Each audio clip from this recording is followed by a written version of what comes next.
Hi ಎಲ್ಲರಿಗೂ. ಇವತ್ತು ತೆಂಗಿನಕಾಯಿ ಹಾಕಿದ್ದೀನಿ. ಒಂದು ಶೇಂಗಾ ಮತ್ತು ಪುಟಾಣಿ ಸೇರಿಸಿ ಒಂದು ಚಟ್ನಿ ಮಾಡೋಣ. ಇದಕ್ಕೆ ಮೊದಲಿಗೆ ಒಂದು ಅರ್ಧ ಕಪ್ಪು ಪುಟಾಣಿ, ಹಾಗೆಯೇ 1 ಕಪ್ಪು ಶೇಂಗಾ, 2 ಹುರ್ಕೊಂಡಿರೋದು, ಹಾಗೆಯೇ 2 ಒಣಮೆಣಸು, ರುಚಿಗೆ ತಕ್ಕಷ್ಟು ಉಪ್ಪು.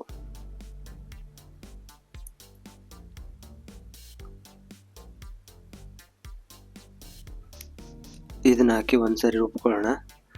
ಇವಾಗ ಈ ಥರ ಪುಡಿ ಪುಡಿ ಥರ ಆಗಿದೆ. ಇದಕ್ಕೆ ಹುಣಸೆ ಹಣ್ಣು ನೀರಲ್ಲಿ ನೆನೆಸ್ಕೊಂಡಿರೋದು, ಹಾಗೆಯೇ ಅದಕ್ಕೆ ಎಷ್ಟು ಬೇಕೋ ಅಷ್ಟು ನೀರನ್ನು ಹಾಕಿ ಇವಾಗ ರುಬ್ಕೊಬರೋದು. ನೋಡಿ, ರುಬ್ಕೊಂಡಾಗಿದೆ.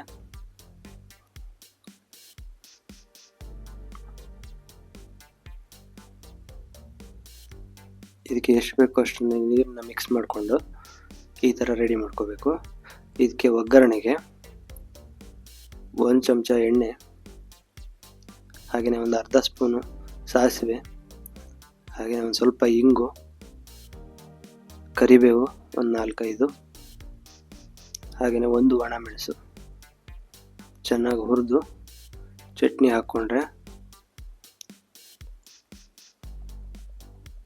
ಟೇಸ್ಟಿಯಾಗಿರೋ ಪುಟಾಣಿ ಮತ್ತು ಶೇಂಗಾ ಹಾಕಿ ಸೂಪರ್ ಆಗಿರೋ ಒಂದು ಚಟ್ನಿ ರೆಡಿ ಆಗುತ್ತೆ. ಟ್ರೈ ಮಾಡಿ.